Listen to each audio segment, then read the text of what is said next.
Hey everybody, this is Dustin, Urban Specialist. So I'm looking at a fairly new Momentum M-Class series, and customer just bought it recently and just brought it into our shop for the first time.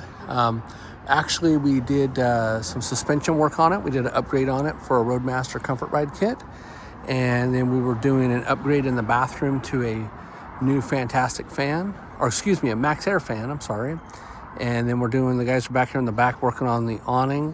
There's an LED light issue that was going on with it.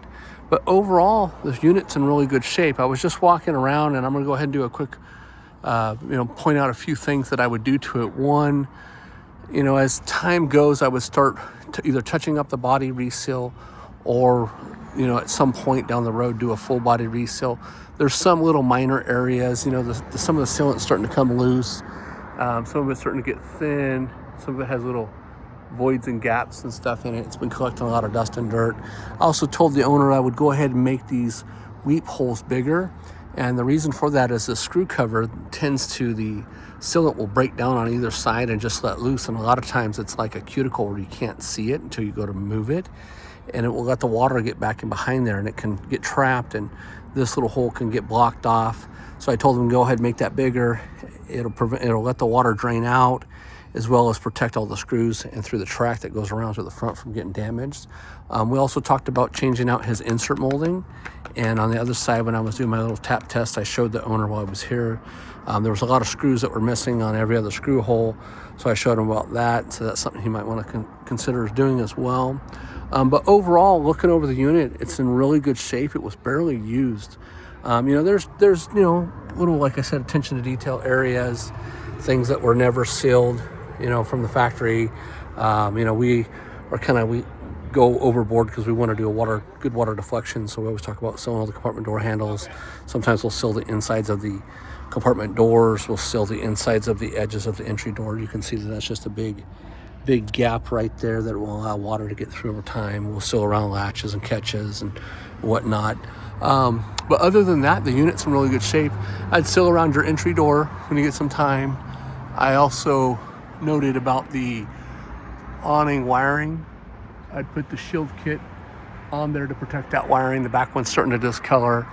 As far as from the ground level, the guys are in the back, so I can't climb up the ladders at the moment, but I can tell that the insert moldings on the side need to be replaced. There's some caulking and stuff that needs some minor touch-ups on the roof. I also advised the owner that around the fixed position of the windows, I would go and I would seal all those with silicone and underneath wherever you can, but that'll just prevent it as a water barrier to block off. There's little, areas on the decals and stuff that are coming loose as well. Handle needs to have a spot seal on it. I believe this had a crack here. There was a couple different screws that the guys went ahead and tightened up for him. If I remember on the fender skirt when I was doing my inspection, this one was cracked here in a couple little areas just from sun damaged. I think the owner replaced the other side of the fender skirt, but just normal stuff. You can see that they put the screws like they were supposed to on that end, but they didn't put one up there, so I would add an extra screw, plus I would double check that tape. It's starting to shrink up a little bit, but everything overall looks in really good shape. There's a weird mark right here on there, and there's a lot of cobwebs and dust and dirt all over and just hard water spots and stuff on it from it sitting outside. But you can tell by the corners back here that they need to be cleaned, and probably that side edge needs to be tightened up as well. And then same thing, you can see where the wires are starting to discolor here. They're kind of like a pinkish instead of red from the sun. So I'll get you set up with a couple of those little split loom jackets that we've pieced together. Zach's on the back here messing with the LED light strip with one of the other guys. And then over here on this side, a couple of things that we're going to take care of is this fender is coming loose. You can see all the screws are stripped out in it. And so Gino's going to go and put a couple trifold rivets in it for the gentleman. Just other stuff. Check again all your sealants. Like you can see this area right here. It's just got a void and a separation in it. So that's on the body line. Make sure that you stay on top of those. As time goes, the dust and dirt sticks to them and it causes them to dry out, shrink, and crack. I would put a metal latch on the water heater door and a bug screen on this one as well. You can put them on the exhaust side too, but not so much. We don't usually push them too much. I'd also put another additional screw back here, countersink it, and toss a screw in there. I mean, you don't have to, but it'd be a good idea. Maybe even toss one screw down here as well, where it's dropped below the floor line. Looked underneath the slide outs. The slide outs all look pretty good. You know, they do need some lube on them. I would also recommend the leveling jack foot on there. The seals look like they've been pretty well conditioned. You can still see that somebody's applied something on them to keep them nice and soft. There's a ton of spiders all over this coach, inside and out. You know, the sealant on the refrigerator vent is starting to curl, crack, and let loose. Again, spider webs. I would definitely get like the bug screens for that and for that. Also inside here, they never put in the little screw covers that pop in. We've got a couple decals that are starting to move just because of the vibration and stuff of the slide. These ones are cracked here.